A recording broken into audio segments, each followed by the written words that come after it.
Paul Gauguin was born on June 7, 1848, in Paris, France. His father was a journalist from Orleans, and his mother was half French and half Peruvian, descended from the aristocratic Tristan Moscoso family. After Napoleon III's coup in 1848, the Gauguin family fled to Peru, where his father hoped to start a newspaper. He died during the journey, leaving Gauguin's mother to raise her children in Lima for 4 years before returning to France. At 17, Gauguin joined the merchant navy and spent 6 years traveling the world. When his mother died in 1867, the family's guardian, businessman Gustave Rosa, secured Gauguin a position as a stockbroker and introduced him to the world of art.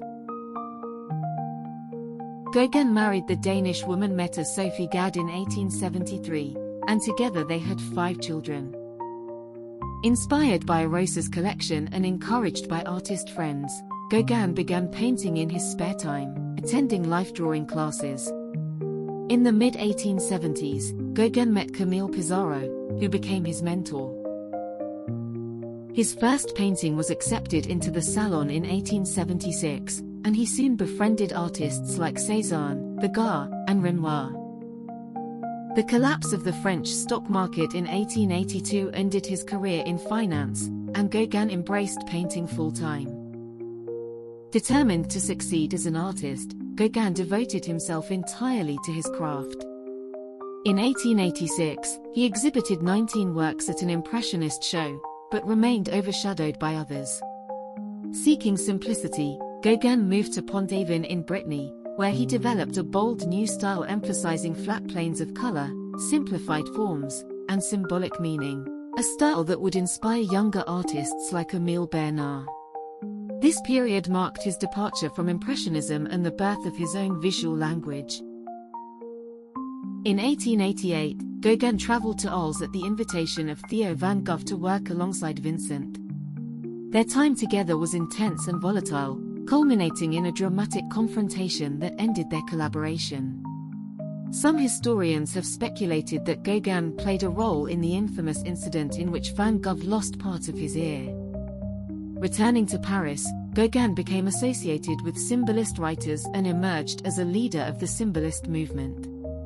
In Le Pouldu, he created works like The Yellow Christ, inspired by Breton religious art. Disillusioned by Western society, Gauguin sought a new beginning and secured a grant to travel to Tahiti.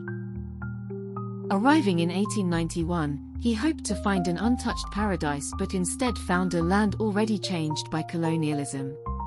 Despite this, Tahiti deeply influenced his work.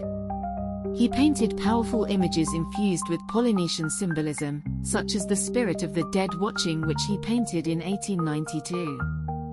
After years of rejection in France, Gauguin left Europe for good in 1895, settling in Tahiti and later the remote Marquesas Islands.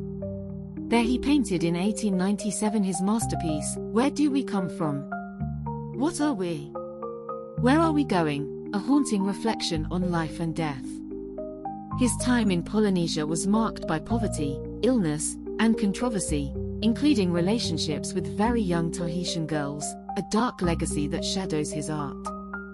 When Gauguin died in 1903 at the age of 54, in a remote village in the Marquesas Islands, his art was still dismissed by most critics.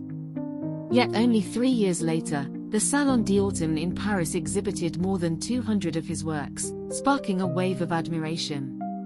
His bold colors and simplified forms profoundly influenced Picasso, Matisse, and the birth of modern art. Today, Gauguin's paintings, once overlooked, are celebrated in major museums around the world, a testament to the revolutionary vision of an artist far ahead of his time. This was a short story about Paul Gauguin's life. Thanks for watching.